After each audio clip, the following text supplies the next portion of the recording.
Hello, friend. Today I want to talk to you about my experience serving as a female African in rural America.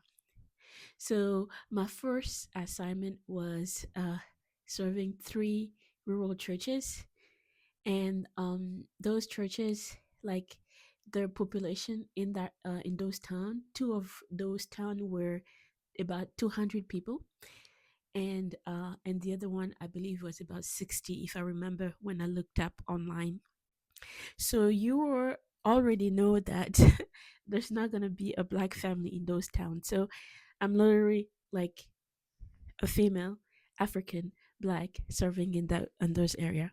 So when I got called and told that I was going to be serving those churches, like I wasn't worried about me coming from, me being a female, me being African, sorry, and even female too. I wasn't really much worried because I was like, I'm going where God sent me, and and I don't have a problem being a female pastor and African leading in those congregations because we are all brothers and sisters in Christ.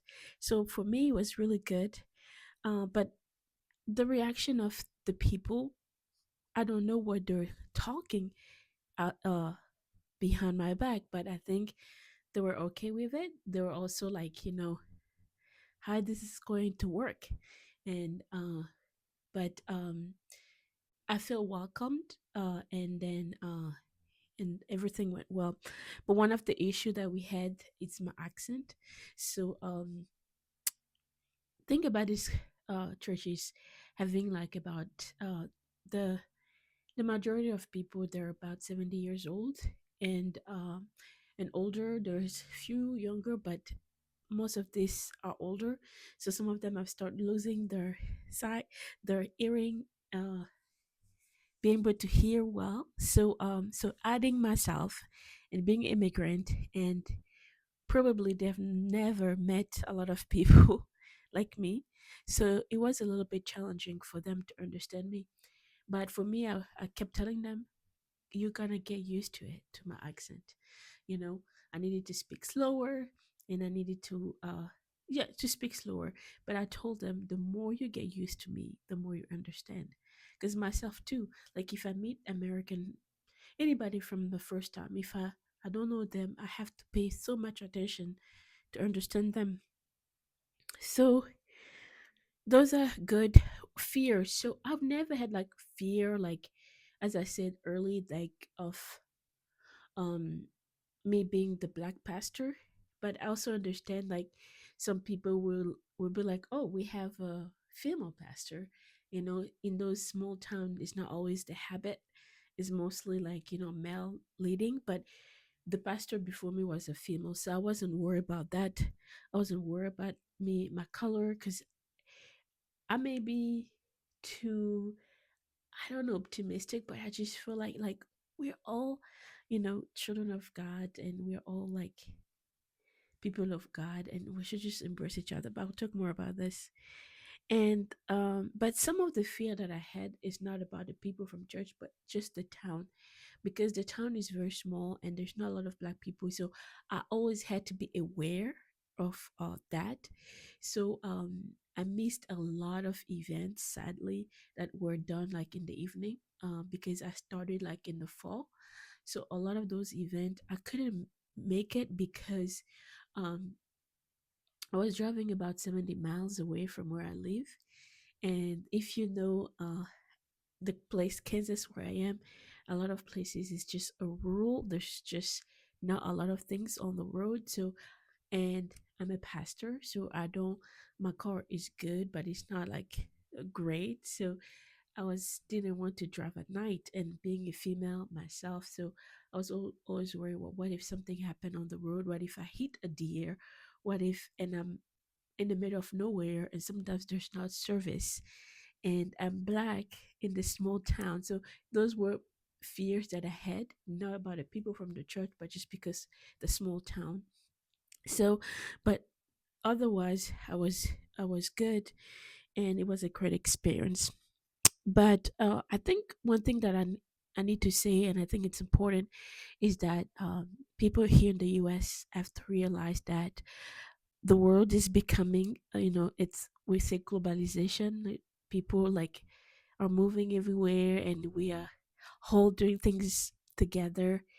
And we also have to recognize that the church in the global south is Africa, Asia, all these places is growing, is blooming, and there's a lot of servants are willing to go wherever God send them.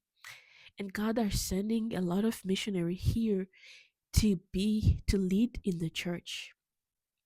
In the churches, back then it was the European coming to the global south and going to evangelize. I think the time has come from the global south to come to the US to evangelize too. So I think it's important that the church start embracing that and teaching that, so that when an African pastor, Asian pastor is sent to those small churches, they're not like afraid and worried and wonder themselves what's gonna happen to our church. He's Asian. Are we gonna, are we gonna understand them? Are we gonna be able to do this? Instead of that, but embracing that, like, you know, they're coming to us. We are being we're all coming as people of God, are learning from one another. I think it's important for the American church to start being ready, preparing, and embracing, and not worried when uh, uh, African or Asian pastor is sent to your church. One of the verse that I like to talk about and I like to preach about is in Revelation 7, verse 11. I say, oh, sorry, it's not verse 11. Which verse is that? Um, It's verse 9, sorry.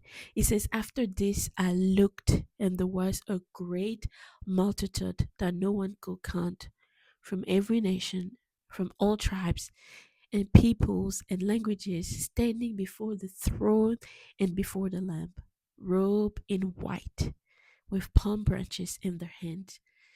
They cry out in the loud voice, saying, Salvation belongs to our God who is seated on the throne and to the Lamb. This is a beautiful image of what is coming, where all nations, languages coming together and crying out loud and praising God. I don't think we should wait for only when Christ comes, but it should start now, where we embrace like all nations and languages and tribes coming together and worshiping. It's starting now, today.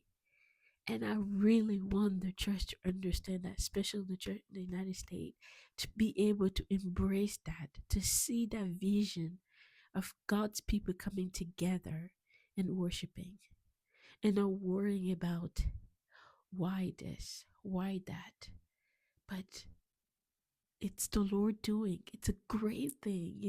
It's beautiful. Like, I don't know how people don't see that, but we should embrace that. So that's a little bit of my experience. I'll talk more. Maybe another time I'll talk more about it, and I hope you enjoy learning from it. And I'll see you next in the next video. Don't forget to like, comment, and share. Okay, bye bye. God bless you.